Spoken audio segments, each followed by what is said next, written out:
Olá para vocês, queridos aqui no canal Pão do Advento. Voltamos para mais um estudo da lição da Escola Sabatina. Neste trimestre nós estamos estudando sobre a missão de Deus, minha missão. Então, o tema deste trimestre é sobre missiologia, né? A teologia da missão. E nós estamos aprendendo já estamos no quarto capítulo, que traz o título Compartilhando a Missão de Deus, né? Compartilhando a missão. Então Deus, né, como já foi dito nas primeiras aulas aqui, Deus ele é o autor da missão, a missão é dele.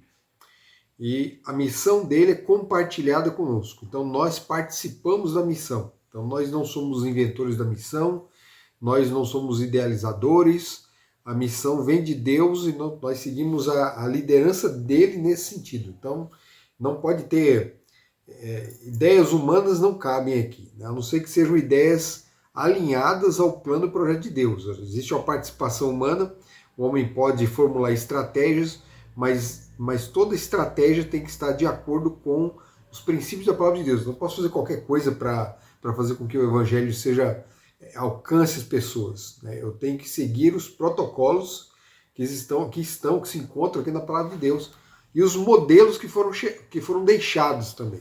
Então nós temos hoje, né, nessa lição dessa semana, nós temos um modelo de Abraão, né? O modelo de Abraão. Abraão, ele foi chamado por Deus para sair, né, duas etapas, né, da saída dele. Primeira vez ele estava em Ur, a família dele foi requisitada por Deus para que saísse de lá. Então Deus tinha uma grande promessa para cumprir ali. Sai Abraão com seu pai e sua família, chegam até Harã.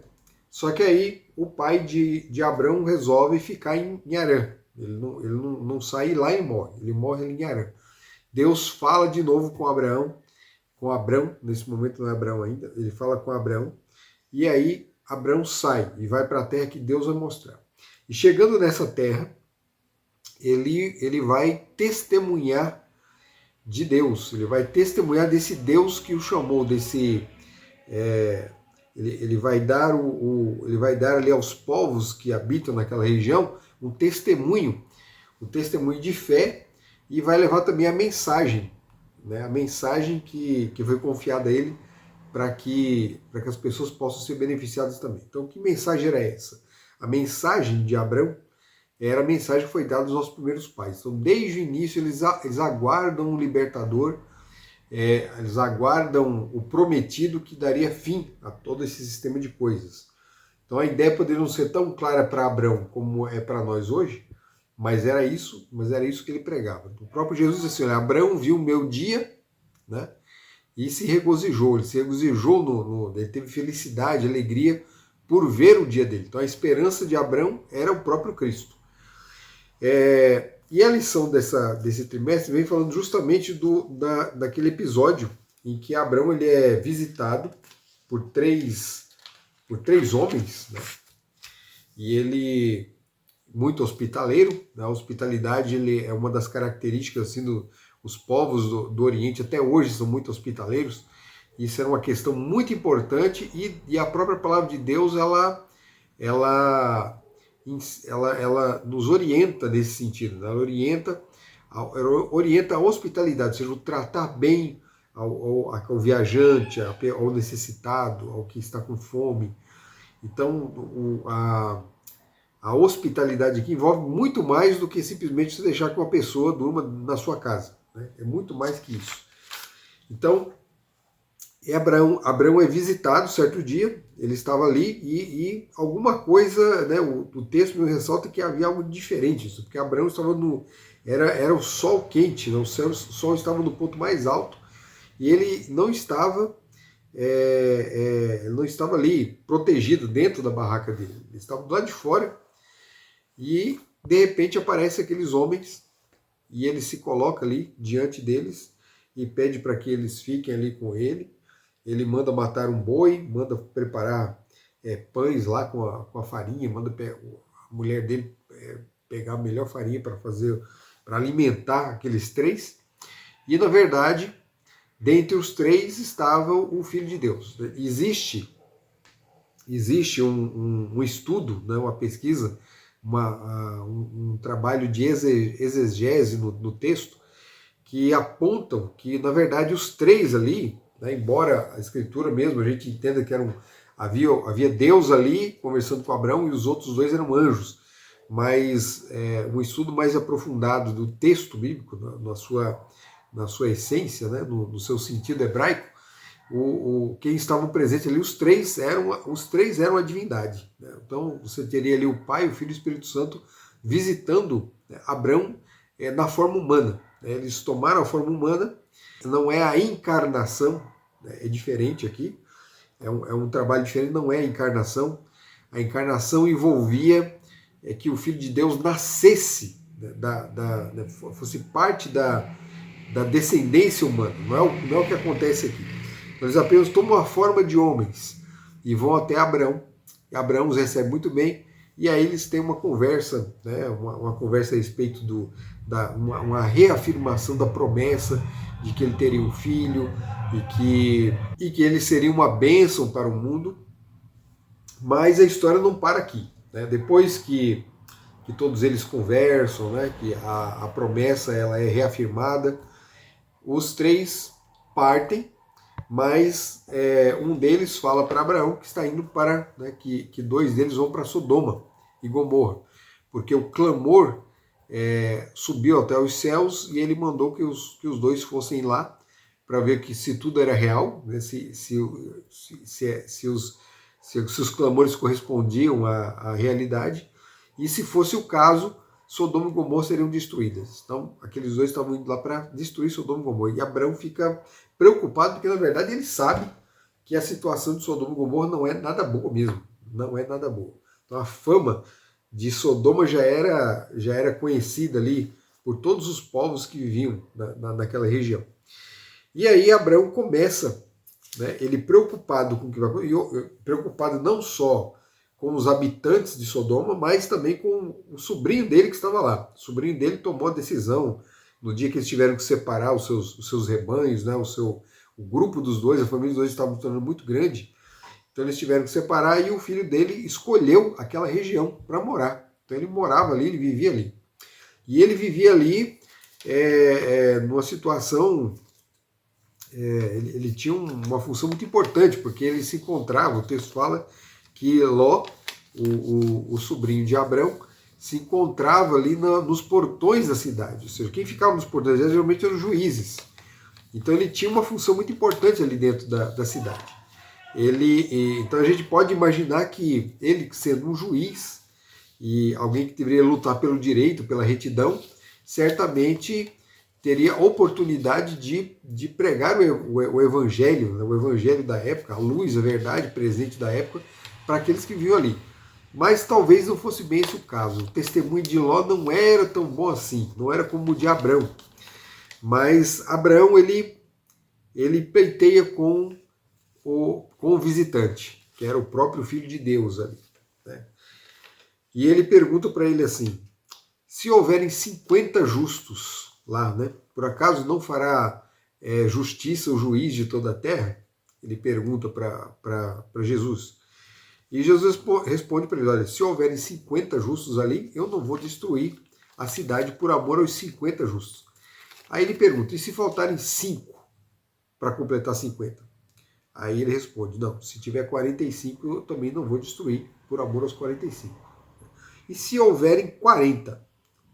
E Abraão ele vai ali testando, ele vai ali com muito cuidado, conversando, porque ele sabe que está diante de Deus. Ele não é uma pessoa comum que está diante dele, ele está diante da própria divindade, e ele ousa, né? Ele mesmo fala assim, olha, eu ouso falar mais uma vez.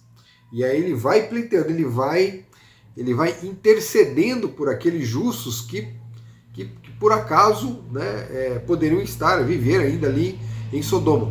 Então ele pergunta se for 40, fala, não, 40, pelo amor dos 40 eu não vou destruir. E pelo amor dos 30, se for 30, também pelos 30 não. Se for 20, também não. E aí chega no 10. O 10 na cultura judaica, na cultura hebraica, é a menor quantia. É a menor quantia. É o mínimo, né? É o mínimo que se pode obter de qualquer coisa. Por exemplo, os 10 mandamentos, né? é o mínimo dos mandamentos. Dos 10 mandamentos se desdobram, né? Surgem os 316 mandamentos que a gente encontra ali no Pentateuco. Então, mas o mínimo de tudo são os 10. Então 10 é sempre o mínimo. Tanto é que no alfabeto hebraico, o 10 ele é só como se fosse uma vírgulazinha, assim, né? Um sinalzinho pequeno, assim. É o menor caractere também da escrita hebraica. E ele, quando chega no 10, ele fala, não, se houver 10, por amor aos 10, eu não vou destruir Sodoma. E aí os homens partem, chegam em Sodoma, e lá em Sodoma são hostilizados pelos habitantes, né? Ló os recebe muito bem, os acolhe, levam para casa, mas os habitantes vão lá na porta de Ló e falam, não, tragam esses homens para cá, porque nós vamos abusar.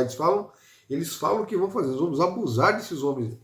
E Ló, desesperado, ele oferece até as filhas, não, parece uma loucura, mas é que o contexto da época dava muita importância, realmente muita importância, porque a importância era maior que a própria família, a questão da hospitalidade. Mas não adiantou, porque os homens não queriam. Eles falaram assim, olha, Ló, você deixa esses homens saírem, porque senão o negócio vai ficar muito ruim aqui. E aí, quando eles tentam forçar, quando eles tentam atacar, invadir a casa de Ló, aí os dois homens deixam todos eles cegos, eles não enxergam nada. E aí os homens conversam com Ló e falam assim, olha, vocês têm que se preparar, arruma tudo aí, porque nós vamos sair daqui. Ló ainda vai lá conversar com o genro, tentar trazer o genro, tudo. Né? Há uma semelhança aqui de Jó com Abrão, né? Porque ele também tenta salvar alguns ainda da destruição, mas os genros não querem partir, e os anjos então apressam Ló, porque Ló não sai de lá de jeito nenhum, eles apressam Ló, tiram Ló, a mulher e as duas filhas. E eles dão uma ordem para eles, assim, olha, vocês vão embora. Ló ainda negocia ali, né? Porque os anjos mandaram eles para ir para bem longe. Eles falam, não, tem uma cidade aqui próxima, aqui, eles vão para uma cidade que passa a ser chamada de Zoar. Eles vão para essa cidade, os anjos eles concordam, e eles vão para lá, mas ele fala assim, olha, vocês vão, mas não olhem para trás. Só que a mulher de Ló olhou para trás e virou estátua de sal. Ou seja, de todos que estavam ali em Sodoma, só sobraram 3. Só 3. Mesmo assim, depois disso tudo, houve uma situação trágica entre Ló e as filhas, né? Que é uma outra questão também. Mas o foco da lição aqui não é isso. O foco da lição é a intercessão de Abrão. Abrão intercedeu. E o texto declara assim que ele salva Ló justamente porque se lembrou de Abrão. Em que sentido ele se lembra de Abrão? Se lembra da intercessão de Abrão. O interesse de Abrão de salvar o justo, né? Se tivesse um ou dois justos lá, ele falou 10, mas se tivesse um, ele merecia a salvação. E os homens só encontraram, na verdade, justo mesmo ali, só tinha o próprio Ló. Né? Não era nenhum exemplo assim como Abrão, mas ele era o mais justo ali, né? Porque nem as filhas eram, a esposa também não era, tanto é que morreu, e foram salvos. Então, onde está aqui a missão? Onde se encontra a missão disso tudo aqui? Primeira coisa que a gente tem que entender, a missão envolve intercessão. Tem que haver um interesse de amor pelo próximo. Por isso que o texto, ele começa falando justamente isso. Eu lhes dou um novo mandamento, é Jesus declarando isso. Que vocês amem uns aos outros, assim como eu os amei. Que também vocês amem uns aos outros. Então, Jesus ele amplia o mandamento, né, a declaração que se encontra lá em Deuteronômio, devemos amar, lá em Levítico, né, devemos amar ao próximo como a si mesmo. Ele amplia isso. Ele fala, não é só como a si mesmo. É para amar como eu amei, é para amar como ele amou. E Abrão ele revela justamente isso, porque Abrão sabia da situação daquele povo, sabia que dificilmente haveria um justo ali, mas ele tem todo um sentimento, ele não deseja a destruição daquelas pessoas. Às vezes nós somos levados, hoje nós vivemos num mundo difícil, nós somos levados às vezes a ter esse tipo de sentimento em relação a pessoas maldosas, né? Quando nós vemos atrocidades acontecendo, a gente deseja o fim, deseja a destruição do ímpio, mas o verdadeiro amor, o amor de Jesus, ele não sente prazer nisso aí. Ele sabe que isso vai acontecer, porque o ímpio, ele vai cavar, ele vai atrás da sua própria destruição. Ele vai ser destruído, porque Deus, ele ama, ele é misericordioso, mas ele é justo também. E o fim do ímpio não é bonito. Mas ele não sente prazer nisso, sente tristeza. Né? Ele chorou por Jerusalém, porque ele sabia que Jerusalém estava diante da destruição. Eles não aceitaram o Messias, e por conta disso receberam ali como né, as consequências, eles experimentaram as consequências dos seus próprios atos. Rejeitaram aquele que poderia os libertar, os proteger. Mas Abrão, ele não era assim. Abrão, ele amava o próximo, ele tinha um interesse muito grande pelo próximo, ou seja, ele estava ali vivendo no meio de pagãos, pessoas que tinham uma cultura totalmente depravada, diferente da sua, mas ele tinha um carinho, um amor especial por aquelas pessoas, tinha um interesse de salvá-las. E ele intercede. Então, essa mesma característica deve fazer parte da missão hoje, né? Porque se nós não amamos o próximo, de que adianta pregar para o próximo? Que evangelho é esse que nós vamos levar para o próximo? Não tem sentido, não há coerência nisso aí. Então é preciso amar primeiro para depois realizar o trabalho. Só que ao mesmo tempo, o trabalho, conforme você vai realizando, você vai cumprindo a missão de ir atrás das pessoas, de procurar, você vai exercitando esse amor, você vai desenvolvendo. O amor também é possível exercitar, desenvolver, fazê-lo crescer. Então você vai exercitando, vai fazendo crescer e você vai tendo cada vez mais carinho e preocupação pelas almas, pelas pessoas que estão perecendo. Aquele sentimento de raiva, de ira, de vingança, ele vai diminuindo, e esse é o propósito. A missão visa não só o bem das pessoas que são alcançadas pela mensagem, pelo testemunho, mas visa o bem daquele que faz o trabalho. Na verdade, o maior abençoado, o que é mais abençoado é quem faz o trabalho. Porque muitos vão ouvir a mensagem e não vão nem ligar, eles não vão nem aceitar, não vão nem ouvir. Mas aquele que faz o trabalho, mesmo diante dessas situações onde parece não tem sucesso, né? Porque o objetivo é trazer pessoas para o rebanho, mas às vezes não acontece, né? Nem todos vão ouvir a mensagem.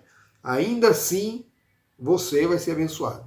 Você cumpriu o trabalho, você adquiriu experiência, você desenvolveu o seu caráter, desenvolveu os seus dons, as suas virtudes, desenvolveu o amor, transformou, né, fez crescer cada vez mais esse sentimento, e isso só traz benefícios espirituais para a vida de quem faz e para a salvação.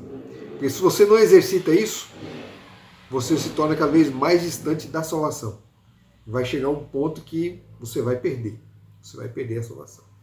Então é isso que nós aprendemos hoje aqui da experiência de Abraão. Nós temos um chamado, e é um chamado que deve estar firmado no amor. O desafio da semana é o seguinte: em nossas cidades enfrentamos obstáculos para pregar o evangelho de forma adequada e eficaz. Precisamos suplicar a intervenção divina. Desafie-se.